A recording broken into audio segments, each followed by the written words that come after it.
திருப்பத்தூரில் அமமுக சார்பில் முன்னாள் தமிழக முதலமைச்சர் ஜெயலலிதாவின் 78வது பிறந்தநாள் விழா பொதுக்கூட்டம். முன்னாள் அமைச்சர் பங்கேற்பு. சிவகங்கை மாவட்டம் திருப்பத்தூர் அண்ணா சிலை அருகில் அம்மா மக்கள் முன்னேற்றக் கழகத்தின் சார்பில் முன்னாள் தமிழ்நாடு முதலமைச்சர் ஜெயலலிதாவின் 78வது பிறந்தநாள் விழாவை முன்னிட்டு பொதுக்கூட்டம் நடைபெற்றது. சிவகங்கை மாவட்டம் செயலாளர் தேயர்போகி வி. பாண்டி தலைமையில் நடைபெற்ற இந்த பொதுக்கூட்டத்தில் பேரவை இணைச் செயலாளர் மருங்கிப்பட்டி ரமேஷ், தலைமை செயற்குழு உறுப்பினரும் திருப்பத்தூர் தொகுதி பொருளாளரும் ஏ. வெங்கடேஸ்வரன் ஆகியோர் முன்னிலை வகித்தனர். திருப்பத்தூர் நகர செயலாளர் அப்துல் ரஹீம் வரவேற்புரை நிகழ்த்தினார். இந்த பொதுக்கூட்டத்தில் முன்னாள் அமைச்சரும் அமமுக மகளிரணி செயலாளரும் ஆட்சி மன்ற குழு உறுப்பினருமான வளர்மதி ஜெபராஜ் சிறப்புரை ஆற்றினார். இந்த நிகழ்ச்சியில் வழக்கறிஞர் பிரிவு இணைச் செயலாளரும் சிவகங்கை தொகுதி பொருளாளருமான அன்பரசன், இலக்கிய அணி துணை செயலாளரும் காரைக்குடி தொகுதி பொறுப்பாளரும் அம்சக்கண்ணன், பொறியாளர் அணி தலைவரும் காரைக்குடி தொகுதி பொறுப்பாளருமான சரவணன், தலைமை கழக பேச்சாளர் கங்கை சக்தி, திருப்பத்தூர் தெற்கு ஒன்றிய செயலாளர் பாலசுப்பிரமணியன், வடக்கு ஒன்றிய செயலாளர் சிவராஜ், கிழக்கு ஒன்றிய செயலாளர் சிவா, மேற்கு ஒன்றிய செயலாளர் கதிர், கல்லல் வடக்கு ஒன்றிய செயலாளர் வாசு, சிங்கம்னாரி தெற்கு ஒன்றிய செயலாளர் முத்துகிருஷ்ணன், வடக்கு ஒன்றிய செயலாளர் ராஜேந்திரன், நகர ஓட்டுநர் அணி தலைவர் கிருஷ்ணகுமார், வார்டு செயலாளர்கள் மோகன்தாஸ், எம். ஆடியோ, நகர பேரவை செயலாளர் பழனிக்குமார், பந்தா பாண்டியன் மற்றும் அதிமுக சார்பில் பொதுக்குழு உறுப்பினர் கரூர் சிதம்பரம், மாவட்ட பாசறை செயலாளர் பிரபு, ஒன்றிய செயலாளர் முருகேசன், வடிவேலு, முன்னாள் சிங்கம்னாரி ஒன்றிய குழு தலைவர் திவ்ய பிரபு, மாவட்ட இளைஞரணி துணை செயலாளர் நேமம் செல்லப்பாண்டி, பாஜக சார்பில் திருப்பத்தூர் சட்டமன்ற தொகுதி பொறுப்பாளர் ராமேஸ்வரன், முன்னாள் மாவட்ட செயலாளர் சிவராமன், ஒன்றிய தலைவர் தங்கப்பாண்டி, அமமுக மாவட்ட ஒன்றிய நகர கிளை நிர்வாகிகள், பொறுப்பாளர்கள், தொண்டர்கள், பெண்கள், பொதுமக்கள் என ஏராளமானோர் கலந்து கொண்டு நகர செயலாளர் ரஹீம் நன்றி உரை நிகழ்த்தினார். ஒத்துழைப்போடும் நடத்தி கொண்டிருக்கின்றோம். இங்கே கலந்து கொண்டு திருப்பத்தூர் சிங்கம் எஸ்.ஏ. ரஹீம் அவர்கள் ஆற்றுரையாற்றுவார் என்று கூற மாட்டோம். அவர் அமைச்சராக இருப்பதற்கும் வரக்கூடிய சட்டமன்ற தேர்தலில் அவர் நிற்கக்கூடிய தகுதியையும் இழந்து விட்டார். ஏனென்று சொன்னால் கடந்த சில தினங்களுக்கு முன்பாக மானாமதுரையிலே ஒரு கூட்டத்திலே உரையாற்றுகிறார். என்ன உரையாற்றுகிறார் என்றால், புரட்சி தமிழர் ஐயா எடப்பாடியார் கவுண்டரா, எங்கள் அண்ணன் மதிப்புக்குரிய மரியாதைக்குரிய கழக பொதுச் செயலாளர் அண்ணன் டிடிவி தினகரன் அவர்கள் கல்லறா. ஏங்க நீங்கள் ஒரு அமைச்சர், நீங்கள் எப்படிங்க ஜாதியை பற்றி பேசுவீங்க? உங்களுக்கு என்னங்க தகுதி இருக்கு? நீங்கள் பதவி பிரமாணம் என்ன சொல்லி எடுத்தீங்க? அப்போ நீங்கள் என்ன அடிப்படையில் இன்னும் வரை அமைச்சராக இருக்கிறீங்க? மேலும் இந்த தலைகுனிவுக்கு உங்களுடைய முதலமைச்சர் நீங்கள் யாரும் தமிழகத்தில் ராஜினாமா பண்ணிட்டு போயிருக்கணுங்க. ஒரு ஜாதியை பற்றி சாதாரணமாக நானும் நீங்களும் யாராவது பேசிக்கிட்டாவோ இன்னைக்கு உடனே நமக்கு அதுக்குரிய தண்டனையை நம்ம சட்டம் அறிவிச்சிருக்கு. அதையெல்லாம் தாண்டி இதை விட என்னங்க கேவலம் இருக்குது? ஒரு அமைச்சர் பேசுகிறாருங்க, கல்லருங்கிறாரு, கவுண்டருங்கிறாரு. என்ன இதெல்லாம் என்ன பேச்சுங்க? இதை எப்படி ஏற்றுக்க முடியும்? ஏங்க நீங்கள் என்னத்தை வேணாலும் என்னங்க நீங்கள் இங்கே சாதிச்சிருப்பீங்கன்னு நீங்கள்லாம் பேசுகிறீங்க.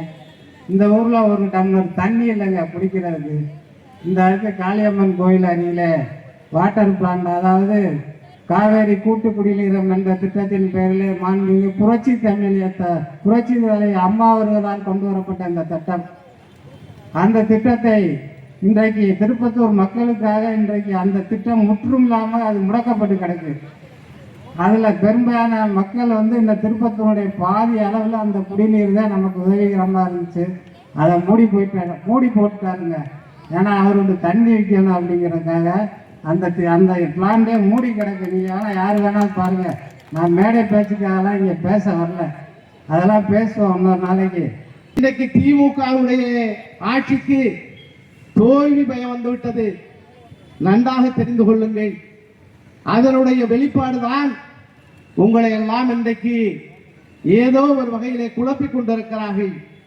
அதற்கு காரணம் இன்றைக்கு தேர்தல் வர 2 மாத காலம் இருக்கின்றதனுடைய அடிப்படையில் உங்களது வங்கி கணக்கில் 5000 ரூபாய் ஏற்றுகிறார்கள். சிந்தித்து பார்க்க வேண்டும். இதை எப்படி எடுத்துக்கொள்வது? யார் இதுக்கு 1 ஆண்டு காலத்துக்கு முன்னால் செய்திருக்கலாம், 2 ஆண்டு காலத்திற்கு முன்னால் செய்திருக்கலாம். இன்னும் ஒரு 20% பெண்களுக்கு அந்த உரிமத்தை கிடைக்காமல் இருக்கிறது, அவர்களுக்கு கொடுத்திருக்கலாம். இன்றைக்கு இந்த நாட்டு மக்களை குழப்பி உங்களை ஒரு ஓட்டு வங்கி அரசியலுக்காக பயன்படுத்த வேண்டும் என்பதற்காக அந்த 5000 ரூபாய் உங்களிடத்திலே உங்கள் வங்கி கணக்கில் ஏற்றி இருக்கிறார் என்று சொன்னால் நீங்கள் சுதாரித்துக் கொள்ள வேண்டும். ஏன்? மரியாதைக்குரிய அண்ணன் தங்கை சக்தி அவர்கள் தற்பொழுது கருத்துரை வழங்குவார்கள். கருணாநிதி அவர்களின் பெயரில் மு.க. ஸ்டாலினுடைய அப்பா பேரு எங்கே இருக்கணுங்கிறக்காக எல்லா பாயிண்டையும் தம்பி ரவிக்குமாரி ஆளுகள் எல்லாம் பேசிட்டாங்க. நான் சுருக்கமாக காலத்தின் கட்டாயம் கருதி இங்க இருந்து சென்னையில ஒரு பஸ் ஸ்டாண்ட் போட்டிருக்கேன், கிளாம்பாக்கம்னு ஒரு பஸ் ஸ்டாண்ட். அந்த பஸ் ஸ்டாண்ட்ல முதவெல்லாம் பிள்ளைவட்டிய சமயபுரத்துல கூட்டத்துல தொலைங்கி, இல்லைன்னா திருச்செந்தூரம் தொலைங்கி, பழனி கூட்டத்துல தொலைங்கி. இப்ப கிளாம்பாக்கம் பஸ் ஸ்டாண்ட் இறங்கி 1.5 கிலோமீட்டர் தூக்கிட்டு போறதுக்குள்ள 2 பிள்ளை காணாம போயிடும். இதெல்லாம் அப்பா பேர் வைக்கணுங்கிறதுக்காக இந்த பஸ் ஸ்டாண்ட்ல போட்டு பண்ணியிருக்க அநியாயம். அதே மாதிரி திருச்சி பஸ் ஸ்டாண்ட்ல அப்படி ஒரு அநியாயம். எங்க பார்த்தாலும் உங்க அப்பா பேரு ஜெயிக்கணும், எங்க பார்த்தாலும் இவங்க குடும்பம் நல்லா இருக்கணும், எங்க பார்த்தாலும் இவங்க குடும்பம். நீ இப்ப போற போக்க பார்த்தா அந்த குப்பை அல்றி இல்ல, அந்த குப்பை மேட்டு கூட கருணாநிதி பேர் வச்சா வச்சிருவாங்க. அந்த அளவுக்கு அநியாயம் தமிழகத்திலே தலைவிரித்து ஆடிக்கொண்டிருக்கிறது என்பதை தமிழக தாய்மார்கள் நன்றாக சிந்தித்து விட்டீர்கள். கடந்த 20 ஆண்டு காலமாக இந்த இருளிலிருந்து திருப்பத்தூரை மீட்பதற்காக 4 சட்டமன்ற தேர்தலும் தொடர்ந்து நாங்கள் போராடி வருகின்றோம். 2 இல்லாமல் 5வது முறையாக இன்றைக்கு அண்ணா அறிவாலயத்திலே பெரியகருப்பன் எந்த அடிப்படையிலே மனசாட்சி இல்லாமலே இன்றைக்கு திராவிட முன்னேற்ற கழக தலைவரிடம் அவர் சீட்டை கேட்டு திருப்பூர் தொகுதியில போட்டியிடுவதற்காக அவர் கேட்டிருக்கிறார். சட்டக்கல்லூரி ஒன்று இந்த மாவட்டத்திற்கு வரும்பொழுது இந்த மாவட்டத்திலே அமைச்சராக இருக்கக்கூடியவர் பெரியகருப்பன். காரைக்குடியிலே மாங்குடி என்பவர் காங்கிரஸ் கட்சியோட ஒரு டம்மி பீஸ், ஒரு டம்மி பீஸா இருக்கக்கூடிய ஒரு மாங்குடி இந்த காங்கிரஸ் எம்எல்ஏ ஒரு 120 கோடி ரூபாய் மதிப்புள்ள சட்டக்கல்லூரியை காரைக்குடி தொகுதிக்கு பெற்றுக் கொடுத்திருக்கிறார். நீங்க மாவட்ட கழகத்துடைய செயலாளர், ஒரு கூட்டுறவுத்துறையுடைய அமைச்சர், 2 முறை அமைச்சர், 4 முறை சட்டமன்ற உறுப்பினராக இருந்த பெரியகருப்பன் அவர்களே, திருப்பத்தூர் மக்களை என்ன முட்டாள்கள் என்று நினைத்துக் கொண்டிருக்கிறார்களா? இல்லை அவர்களை வெறும் 500 ரூபாய்க்கும் குவார்ட்டருக்கும் பிரியாணிக்கும் அடமானம் வைத்தால் அவர்கள் ஓட்டு போட்டு விடுவார்கள். இவர்கள் மானம் ரோசம் மற்றவர்கள். ஆகவே இவர்களை தொடர்ந்து ஏமாற்ற வேண்டும். இவர்கள் வளர்ச்சி அடையாமல் இருந்தால்தான் நான் வாழ முடியும் என்ற அடிப்படையில் நீங்கள் செயல்பட்டுக் கொண்டிருக்கிறீர்களா என்ற கேள்வியை உங்களிடம் பொதுமக்கள் சார்பாக கேட்க விரும்புகிறேன். புதூர் ஒன்றியம் பாரிவள்ளல் ஒன்றியம் என்று அழைக்கப்படுகிறது. அந்த பாரிவள்ளல் ஒன்றியம் விவசாயத்திற்கு முக்கியத்துவம் உள்ள ஒரு பகுதி. இன்றைக்கும் அந்த பகுதியில மக்கள் அடிப்படை வசதிகள் இல்லாமல் இன்றைக்கு சிரமத்தில் ஆளாகி கொண்டிருக்கிறார்கள். அப்படிப்பட்ட பகுதியிலே ஒரு வேளாண்மை கல்லூரியை கொண்டு வர வேண்டும் என்பது, ஒரு கலை கல்லூரியை கொண்டு வர வேண்டும் என்பது அந்த மக்களுடைய நீண்ட நாள் கோரிக்கை. 4 முறை சட்டமன்ற உறுப்பினராக இருந்த அமைச்சர் பெரியகருப்பன் அண்ணன் அவர்களே, உங்களுடைய மனசாட்சியை தொட்டு சொல்லுங்கள். ஒரு 80 கோடி ரூபாய் மதிப்புள்ள வேளாண்மை கல்லூரியை இந்த சாக்கோட்டை ஒன்றியத்தில் அது காணாடு தான், அதாவது பா சிதம்பரத்துக்கு இவருக்கு என்ன கள்ள உறவா? காரைக்குடி பாடுற காரைக்குடி எங்களுக்கு வேண்டாத பகுதியில் காரைக்குடிக்கும் வளர்ச்சி திட்டங்கள் வர வேண்டும். அதே சமயத்தில் நீண்ட நாட்களாக அந்த சிவகங்கை மாவட்டத்தில் பின்தங்கிய தொகுதியாக இருக்கக்கூடிய இந்த திருப்பூர் தொகுதிக்கும் வேண்டிய திட்டங்களை கொண்டு வர வேண்டியதில் பெரியகருப்பன் அவர்களே, நீங்கள் தோற்று போனீர்கள். தோற்று போட்ட உங்களை எப்படி இந்த தொகுதி மக்கள் வெற்றி பெற வைக்கப் போகிறார்? எளிய விவசாயியுடைய மகன் எடப்பாடி பழனிசாமி அவர்கள் தலைமையிலே அம்மா அவர்களுடைய செல்ல பிள்ளையாக இருக்கக்கூடிய அருமையண்ணன் டிடிவி தினகரன் அவர்கள், பாஜக மற்றும் பல்வேறு அமைப்புகள் இன்றைக்கு மிகப்பெரிய எழுச்சி கூட்டணியை அமைத்திருக்கிறார்கள். இந்த தொகுதி அமைச்சருக்கு ஏன் பதட்டம்? அதுவும் குறிப்பா டிடிவி தினகரன் ஆளுங்க பார்த்தா ஏன் பதட்டம் தெரியுமா? ஏன்னா அவங்க ஆட்சிக்கு வந்ததுக்கு நாங்க தான் காரணம். எங்களுக்கு சாமி விட்டு இருந்தாங்க. மறுபடியும் இந்திய அலைன்ஸ்ல எடப்பாடியார் தலைமையிலான அதிமுகவோட நாங்க சேர்ந்துடக்கூடாது, அவங்க சாமி கும்பிட்டு இருந்தவங்க. அதை எதிர்பார்க்காம நடந்த உடனே பெரிய பதட்டம். அன்னைக்கு அம்மாவிற்கு பிறந்த நாள், எந்த அம்மாவிற்கு? தோன்றி புகழோடு தோன்றுக என்று சொன்னாரே தெய்வ புலவர் திருவள்ளுவர். அந்த திருவள்ளுவருடைய கருத்துக்களை இதயத்திலே தாங்கி வாழ்ந்த தங்கத்தாரகைக்கு பிறந்த நாள். நான் மக்களுக்காகவே நான் என்று வாழ்ந்தேன். ஜோனா பார்க் போன்ற வீரமிக்க தலைவியாய், ராணி மங்கம்மாள் போன்ற வெற்றிக்கு இலக்கணமாய் திகழ்ந்த தலைவியாய் திகழ்ந்த நம் அன்னைக்கு பிறந்த நாள் விழா. திருமூலர் சொன்னாரே, ஒன்றே குலம் ஒருவனே தேவன் என்று. அந்த திருமந்திரத்தை இதயத்திலே தாங்கிக் கொண்டு இந்துக்களாக இருந்தாலும், முஸ்லிம்களாக இருந்தாலும், கிறிஸ்தவர்களாக இருந்தாலும் அனைவர்களும் இந்தியர்கள் என்கின்ற உணர்வோடு, தேசப்பற்றோடு தன்னுடைய இறுதி மூச்சு வரை வாழ்ந்தாரே அந்த தாய்க்கு பிறந்த நாள் விழா. என் அன்னை சாதாரண குடும்பத்திலே இருந்து வந்தவர் அல்ல. எங்கள் அம்மாவுக்கு பிறந்த நாள் விழா எடுக்கிறோம் என்று சொன்னால், பிச்சைக்கார குடும்பத்திலே இருந்து மக்களின் வரிப்பணத்தை கொள்ளையடித்து உல்லாச வாழ்க்கை வாழ்ந்து கொண்டிருக்கின்ற ஸ்டாலின் குடும்பத்தை போல வந்தவர் அல்ல என் தாய் புரட்சி தலைவர். ராஜ குடும்பத்திலே இருந்து வந்தவர். சின்னஞ்சிறு வயதிலே இருந்து செல்வச் செழிப்போடு வாழ்ந்து பழக்கப்பட்டவர் எங்கள் அம்மா. சின்னஞ்சிறு வயதிலே இருந்து ஏசி அறையிலே ஓய்வு எடுத்து பழக்கப்பட்டவர் எங்கள் அம்மா. சின்னஞ்சிறு வயதிலே இருந்து வெள்ளி தட்டிலே சாப்பிட்டு பழக்கப்பட்டவர் எங்கள் அம்மா. சின்னஞ்சிறு வயதிலே இருந்து ஆடைக்கு ஏற்ற ஆபரணங்களை அணிந்து பழக்கப்பட்டவர் எங்கள் அம்மா. அந்த அம்மாவிற்குத்தான் என் இனிய சகோதரர்கள் தலைமை கழகத்தின் ஆணைப்படி பிறந்த நாள் விழாவை எடுத்துக் கொண்டிருக்கிறார்கள். அந்த தாய் இன்றைக்கு இல்லை. அந்த தாய் இன்றைக்கு எங்களோடு இல்லை. அந்த தாய் மண்ணுலகில் இருந்து விண்ணுலகிற்கு சென்று விட்டார். ஆனால் அந்த அம்மாவின் எண்ணங்களை, அம்மாவின் லட்சியங்களை, அம்மாவின் கனவுகளை இதயத்தில் தாங்கிக் கொண்டு வாழுகின்ற தியாக தழும்பாக என் அண்ணன் டிடிவி தினகரனார் வாழ்ந்து கொண்டிருக்கிறார் என்பதை பெருமையோடு சுட்டிக்காட்ட நான் கடமைப்பட்டிருக்கிறேன். என் அம்மாவிற்கு பிறந்த நாள் விழா எடுக்கின்ற பொழுது என் தாயினுடைய வாழ்க்கை வரலாற்றை சற்று நான் திரும்பி பார்க்கிறேன். எப்படிப்பட்ட அம்மா! அம்மா, நீங்கள் வாழ்ந்த காலம், நீங்கள் ஆட்சி செய்த காலம் எங்களுக்கு சொர்க்கம் அம்மா. உலகத்தில் உள்ள அத்தனை தலைவர்களும் தங்கள் விழிகளை வில்லாக வளைத்து ஆச்சரியத்தோடு பார்க்கக்கூடிய வகையில் அற்புதமான ஆட்சியை நடத்தியவர்கள் அல்லவா நம்முடைய புரட்சி தலைவி அம்மா. எத்தனை திட்டங்கள், உலகமே வியந்தது. இப்படிப்பட்ட ஒரு பெண்மணியா, இப்படிப்பட்ட முதலமைச்சர் நம்முடைய மாநிலத்திற்கு கிடைக்கவில்லையே என்று அத்தனை பேரும் ஏங்கி தவிக்கக்கூடிய வகையில் அற்புதமான ஆட்சியை நடத்தியவர் எங்கள் அம்மா. பாரதி சொன்னான், தனி ஒருவனுக்கு உணவில்லை எனில் ஜெகத்தினை அழித்திடுவோம். பாரதி சொன்னான், வயிற்றுக்கு சோறிட வேண்டும் இங்கு வாழும் மனிதருக்கு எல்லாம். வள்ளலார் சொன்னார், வாடிய பயிரை கண்ட போதெல்லாம் நான் வாடினேன் என்று.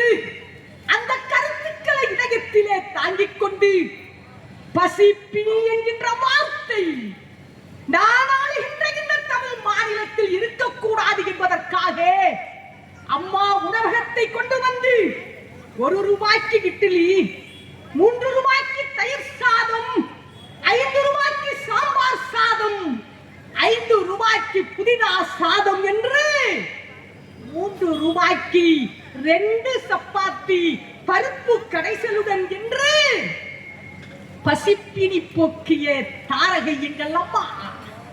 வரலாற்றிலே படித்திருக்கிறோம்.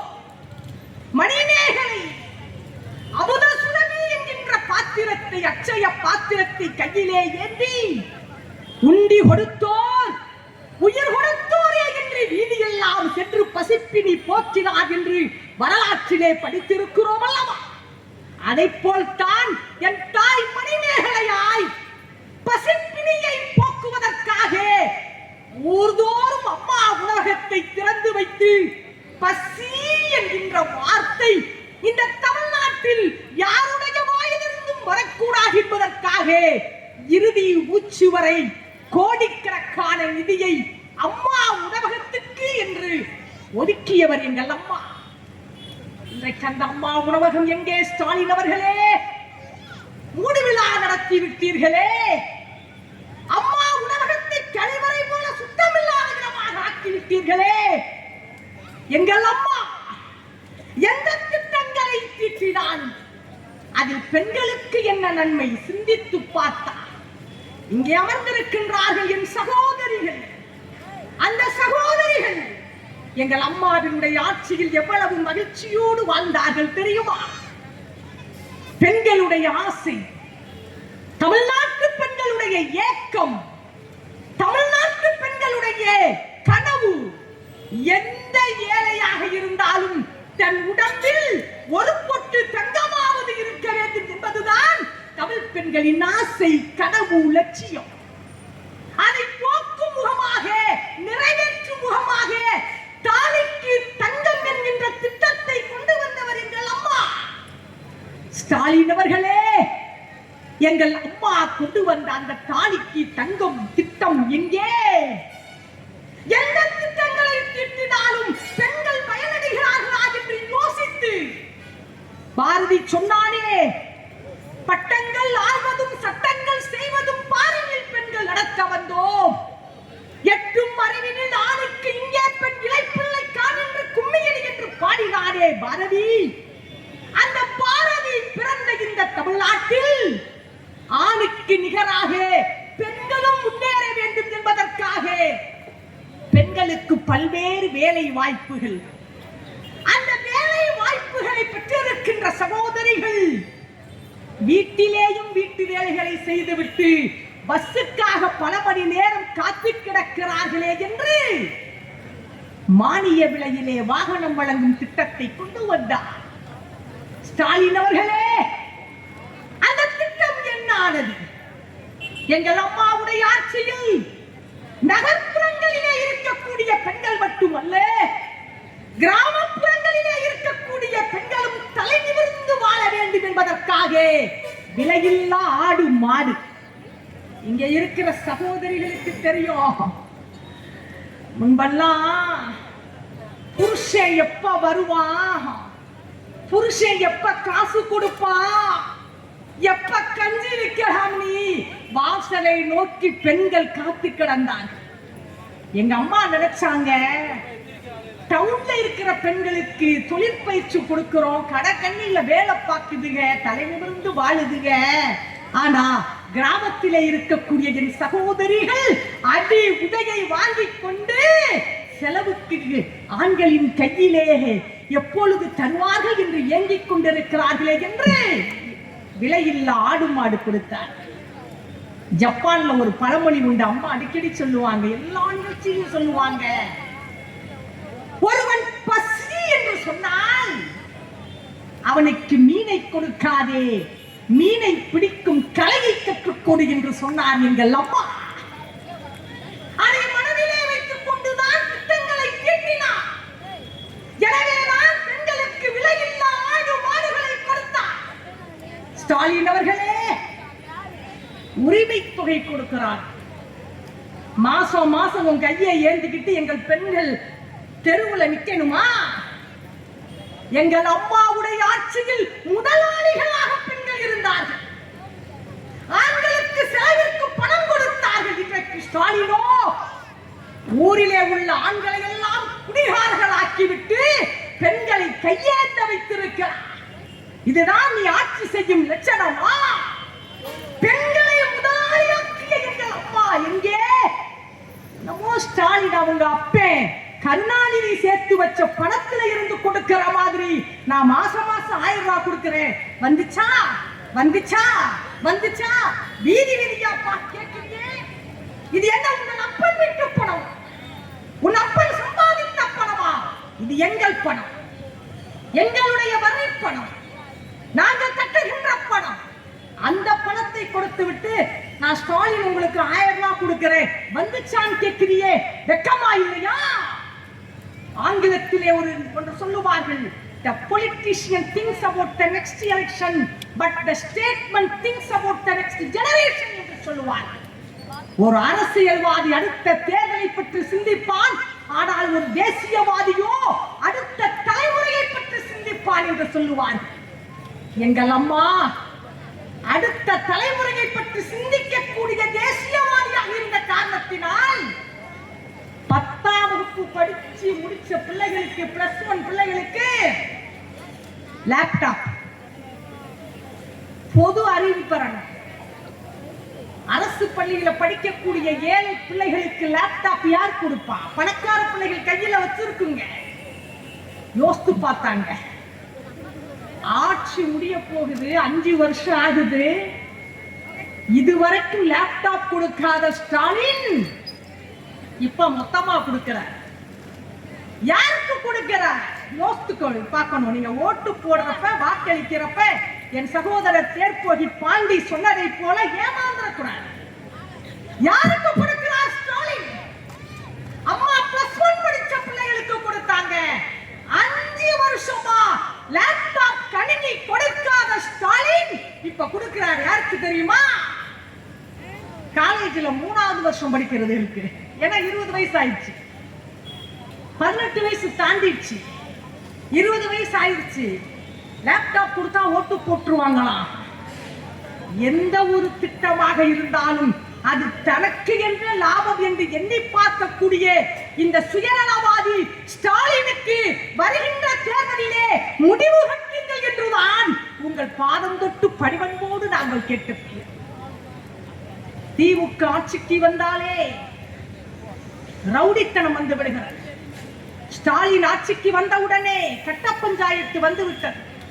ஸ்டாலின் ஆட்சிக்கு வந்தாலே எங்கே பார்த்தாலும் கொலை, கொள்ளை, கற்பழிப்பு சம்பவங்கள். 2 வயசு குழந்தைய பாலியல் வன்கொடுமை பண்ணியிருக்காங்க. யாரு? திமுக. 2 வயசு குழந்தைய நேற்று பிளைட்ல ஒரு திமுக கவுன்சிலருங்க பிளைட்ல போறான். சாப்பாடு கொடுப்பாங்க விமான பணிப்பெண்கள். உங்களுக்கு எல்லாம் தெரியும். அறிவு இருக்காடா? இவ்வளவு காம வெறியா உங்களுக்கு? ஏங்க விமானத்துல அத்தனை பேர் முன்னால ஒரு பணிப்பெண் உணவு கொடுத்துக்கிட்டு போற உதவி செய்யக்கூடிய படித்த பெண், அந்த பெண்ணை திமுக கவுன்சிலர் கையை பிடிச்சி இழுத்திருக்கான். ஸ்டாலினை பத்தி உங்களுக்கு தெரியும்ல, தலைவன் எப்படியோ அப்படித்தானே தொண்டனும். அவர் வரலாறு படிச்சு பாருங்க. ஸ்டாலின் வரலாறு டிவியில செய்தி வாசிக்கிற பொண்ணை கூட விட்டு வச்சது இல்லைன்னு பத்திரிகையில செய்தி வந்துச்சு. அந்த காலத்துல பத்திரிகையில செய்தி வந்துச்சு, மறுப்பே தெரிவிக்கல திமுக காரன். எவ்வளவு கேவலம்! அதைத்தான் நாங்க சொன்னோம். திமுக கருணாநிதி குடும்பம் ஒரு டுபாக்கூர் குடும்பம், நீங்க நம்பாதீங்கன்னு சொன்னோம். எங்களை எங்க நீங்க எல்லாம் நம்புவீங்க? 2021ல ஸ்டாலின் பல்வேறு வாக்குறுதிகளை கொடுத்து எங்களுக்கு ஓட்டு போடுங்கள் என்று கேட்ட பொழுது வீதி வீதியாக நாங்கள் கத்தினோம். தயவு செய்து நம்பி விடாதீர்கள். கருணாநிதிக்கு புள்ள தப்பாம பிறந்திருக்கு. நான் சொன்னேன், அப்பே 8 அடி பாஞ்சா குட்டி 16 அடி பாயுது, ஏமாந்துறாதீங்க. நான் சொன்னேன். இதே மாதிரிதான் ஸ்டாலின் அப்பா 2006ல சொன்னார். அம்மா தான் ஆட்சிக்கு வர மாதிரி இருந்துச்சு. அந்த அளவுக்கு அம்மா 2001 அப்ப அமைச்சர், எம்எல்ஏ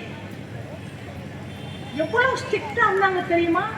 12,000 ரூபாய் தான் எங்களுக்கு சம்பளம். எம்எல்ஏக்களுக்கு 1 லட்சம் ரூபாய்க்கு ஒரு பில்டிங்கை கட்டணும்னா 75,000 ரூபாய்க்கு கட்டுன்ட்டாங்க. எங்களுக்கு கான்ட்ராக்ட்காரங்க கிடைக்கல.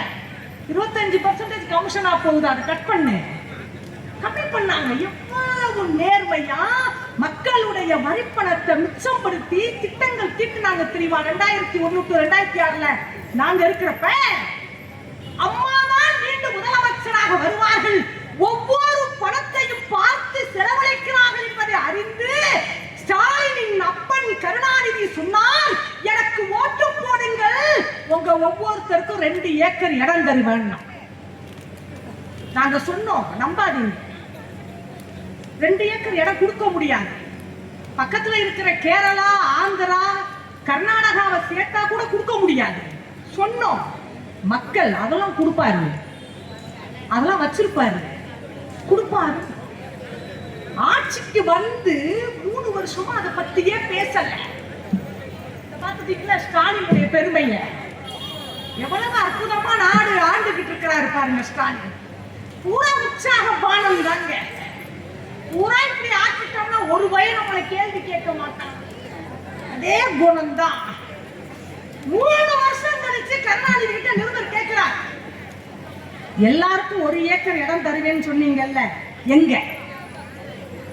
உடனே கருணாநிதி சொன்னார், சிரிச்சுக்கிட்டே சொன்னார், ஆனா உண்மையிலேயே அந்த ஆள மாதிரி சமாளிக்கிற புத்தி நமக்கு இல்ல. நிருபர்கள் கேட்கிறாங்க, 2 ஏக்கர் தருவேன், நீங்க ஆட்சி முடிஞ்சு 3 வருஷம் ஆகுது, எங்க? கருணாநிதி சொன்னார், வச்சுட்டாப்பா வஞ்சகம் பண்றேன், தர்றேன்னே இடம் இல்லப்பா, நான் என்ன செய்யறது? அதே மாதிரி புள்ள நீட் தேர்வை ரத்து செய்வேன், அதன் ரகசியம் எனக்கு தெரியும். போய் கேட்டாங்க, நீட் தேர்வை ரத்து செய்வேன் என்று சொன்னீர்களே ஸ்டாலின் அவர்களே, ஏன் ரத்து செய்யவில்லை? காங்கிரஸ் ஆட்சிக்கு வரட்டும், ரத்து செய்யறேன். நீ ஜெயிச்சது 2021, பார்லிமெண்ட் எலெக்ஷன் வர்றது 2024. எந்த அளவிற்கும் மக்களை முட்டாளாக நினைத்துக் கொண்டு அவர்கள் வாக்குறுதிகளை அளிக்கிறார்கள், நீங்கள் யோசித்து பார்க்கணும். எல்லாரும் பேங்க்ல நகையை அடமான வைங்க, நாங்க வந்தவுடனே உங்களுக்கு திருப்பி கொடுக்கிறோம். எல்லா கூட்டுறவு நகைக்கடனும் ரத்து. எங்க வீட்டுக்கு பக்கத்துல ஒரு பையன், நல்ல பையன், நம்ம கட்சிக்கார பையன் தான். நம்ம கட்சின்னா தலைவர் காலத்துல இருந்து அம்மா காலத்துல இருந்து ஓட்டு போடுற பையன். அவங்கிட்ட கேட்டு, என்னடா போட்டுட்டியா ஓட்டு? இல்லக்கா, 20,000 ரூபாய்க்கு நகை அடமானம் வச்சிருக்கேன், ஸ்டாலின் வந்தவன திருப்பி தரேன் இருக்காருல்ல, மாத்தி கிட்டிட்டேன். இப்ப கேட்டேன், என்னடா உன் முண்டாட்டி நகையெல்லாம் திருப்பியாச்சான்னு கேட்டேன், நகைக்கடன் ரத்தாயிச்சான்னு கேட்டேன். ஏமாத்திட்டாங்கக்கா, சீட்டிங் பண்ணிட்டாங்கக்கா. இதுதான் திமுக, இதுதான் கருணாநிதி குடும்பம், இதுதான் ஸ்டாலின் குடும்பம். கேஸ் விலையை குறைப்பேன் நாங்க குறைச்சிருக்காங்களா? பெட்ரோல் விலையை குறைப்பேன் நாங்களே குறைச்சிருக்காங்களா? தாய்மார்களே மறந்துடாதீங்க, 1000 ரூபாய் கொடுப்பாங்க ஒரு ஓட்டுக்கு. 5 வருஷம் நான் கேட்கிறேன் சகோதரிகளை, 1000 ரூபாய் ஓட்டுக்கு கொடுப்பான். 5 வருஷம். இந்த ஓட்டுரிமையை நம்ம வாங்குறதுக்காக முதல்ல பணக்காரவங்க பல ஏக்கர் வச்சிருந்த பண்ணையார் தான் ஓட்டு போட முடியும். நீங்க மறந்துடக்கூடாது. நம்ம முன்னோர்கள் நமக்கு வாக்குரிமையை பெற்றுத் தருவதற்காக எவ்வளவு கஷ்டப்பட்டு போராடினார்கள் தெரியுமா? சிறைச்சாலையில சித்திரவதை அனுபவித்தார்கள் தெரியுமா? ஒரு 1000 ரூபாய் கொடுக்கறான்னு ஏமாந்து ஓட்டு போட்டுறாங்க. ஒரு நாளைக்கு 1 ரூபா வரும். ஒரு நாளைக்கு 1 ரூபா. பிச்சைக்காரனுக்கு கூட 20 ரூபாய் கொடுத்தாதான் வாங்குவான், இல்லைன்னா காரி துப்பிட்டு போயிடுவான். ஒரு நாள் 1 ரூபாய் கிடைக்கிறது என்பதற்காக ஆயிரக்கணக்கான ஆண்டுகளாக போராடி பெற்ற இந்த வாக்குரிமையை என் சகோதர சகோதரிகளே நீங்கள் வீணாக்கி விடாதீர்கள் என்று தான் உங்கள் பாதம் தொட்டு நான் கனிவன்போடு கேட்டுக்கொள்ள விரும்புகிறேன். பத்திரிகையை பாருங்க, புரட்டுங்க. எப்படி இருந்த தமிழ்நாடு கண்ணெதிரம் பார்க்கிறீங்க. வீடு முழுவதும் போதை, நாடு முழுவதும் போதை, வீதி முழுவதும் போதை, சிறுவர்களை இருந்து பெரியவர்கள் வரை போதைக்கு அடிமையாகிவிட்டார்கள். பெரியவர்களே, இப்படிப்பட்ட ஆட்சி உங்களுக்கு தேவைதானா? பள்ளி சீருடையில் புத்தகம் ஏந்தி செல்ல வேண்டிய நம் பிள்ளைகள் பள்ளி சீருடையில் போதைக்கு அடிமையாக நீதியிலே வீழ்ந்து கிடக்கிறார்கள் என்கின்ற செய்தி உங்களை துடிதுடிக்க வைக்கவில்லையா? போதைக்கு அடிமையாக கூடிய இளைஞர்கள் ரயிலிலே ரீல்ஸ் எடுக்கிறோம் என்று கொத்துக்கரியை கொத்துவதை போல கொஞ்சம் கூட கருணையே இல்லாமல் இன்னொரு மனிதனை துடிக்க துடிக்க கொத்துகிறார்களே அருவாளால். நம் நாடு மது போதைக்கு அடிமையாகி விட்டீர்களே, யோசித்து பாருங்கள். கருணை உள்ள படைத்த மனிதர்கள் வாழ்ந்த இந்த தமிழக பூமியில் அடுத்தவனுக்கு ஒரு பிரச்சனை என்றால் ஓடோடி சென்று தடுக்கக்கூடிய பண்பாட்டையும் கலாச்சாரத்தையும் பெற்ற நம் தமிழ் இனம் இன்றைக்கு நடுவீதியில் போதையில் வீழ்ந்து கிடக்கிறதே.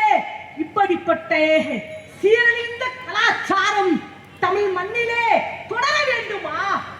சிந்தித்து பாருங்கள்.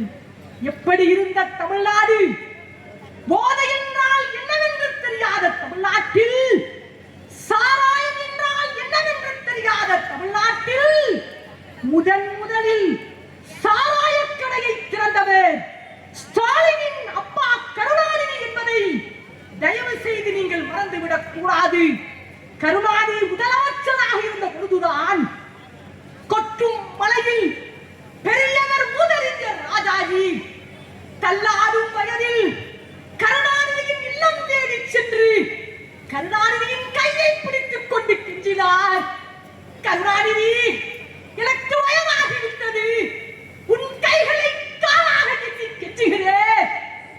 குடி என்றால் என்னவென்று தெரியாது இந்த தமிழ்நாட்டில் நீ சாராய கடையை திறக்கப் போகிறாய் என்ற செய்தி என் காதிலே வந்தது. தள்ளாடும் வயதில் உன் வீடு தேடி வந்திருக்கிறேன் கருணாநிதி, தமிழ்நாட்டில் சாராய கடையை திறந்து விடாதே என்று கெஞ்சிய பொழுது அந்த பெரியவர் கருணாநிதியின் இல்லத்தை தாண்டி போகின்ற பொழுது கூட இருந்தவர்களிடத்திலே கிண்டலும் கேலியும் செய்து கிழவன் கிடக்கிறான், சாராய கடையை திற என்று அன்றைக்கு இந்த தமிழ்நாட்டில் கருணாநிதி அவர்களே, குடி என்றால் என்ன என்று தெரியாத இந்த தமிழ்நாட்டில் குடிப்பழக்கத்தை ஏற்படுத்தியது மறைந்து போன கருணாநிதி இன்றைக்கு அவர் பெற்று வைத்திருக்கின்ற தருதலை பிள்ளையோ விளையாட்டு மைதானத்தில் இருந்து திருமண மண்டபம் வரை சாராய கலாச்சாரத்தை கொண்டு வந்து விட்டதே. இதை நாம் மன்னிக்கலாமா? விளையாட்டு திடலிலே மது பரிமாறப்படுகிறது.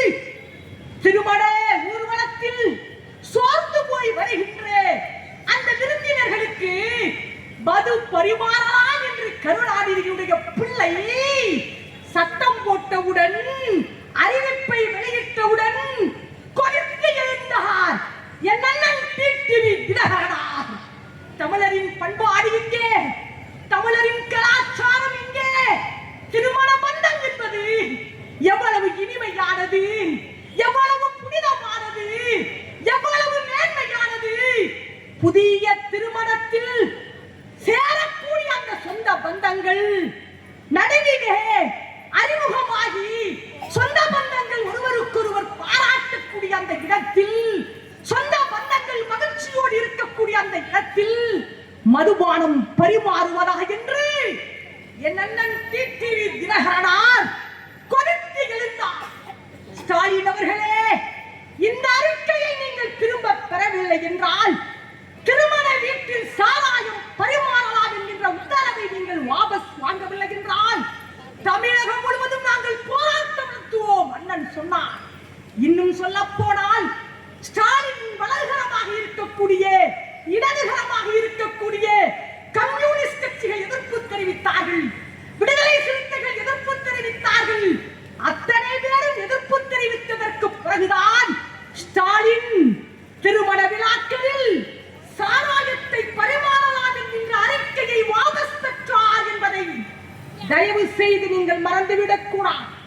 அப்படிப்பட்ட ஸ்டாலின், திருமண உறவின் புனிதம் என்னவென்று தெரியாத அந்த ஸ்டாலின் மீண்டும் முதலமைச்சராக வந்தால் பல்வேறு திட்டங்களை அறிவித்து விட்டோமே, தேர்தலிலே வாக்குறுதி கொடுத்து விட்டோமே என்று தமிழகம் முழுவதும் சாராய கடைகளை திறப்போம், குடும்பம் நாசமாகி போய்விடும், 10 மாதம் சுமந்து பெற்றெடுத்த நம் பிள்ளைகள் மதுவுக்கு அடிமையாகி வீதியிலே வீழ்ந்து கிடப்பார்கள்.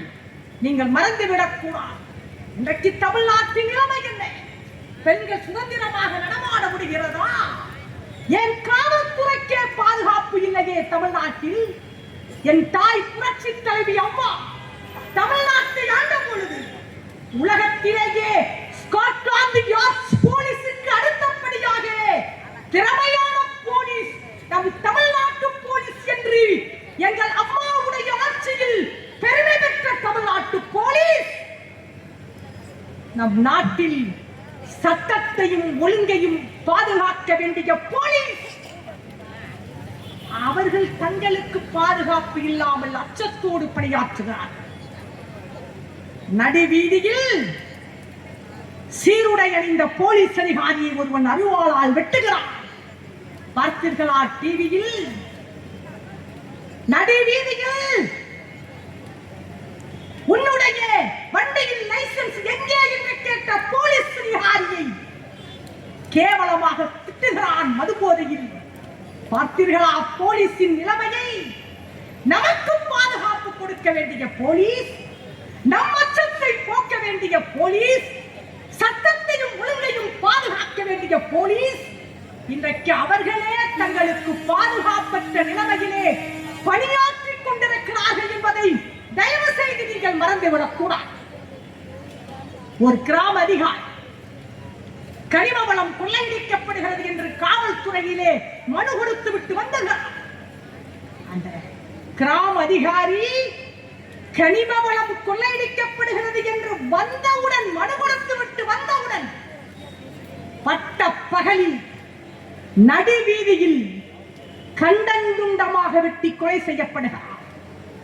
நீதிபதி நீதிமன்றத்திலே தீர்ப்பு வழங்குவதற்காக காத்துக் கொண்டிருக்கிறார். நீதிபதியை நோக்கி அறிவாளை தூக்கி எறிகிறான் ரவுடி. நீதிமன்ற வளாகத்திற்குள்ளேயே ஒருவருக்கொருவர் வெட்டி சாய்க்கிறார். இந்த நாடு எங்கே போய்க் கொண்டிருக்கிறது? இந்த நாடு எங்கே போய்க் கொண்டிருக்கிறது? சிந்தித்து பாருங்கள்.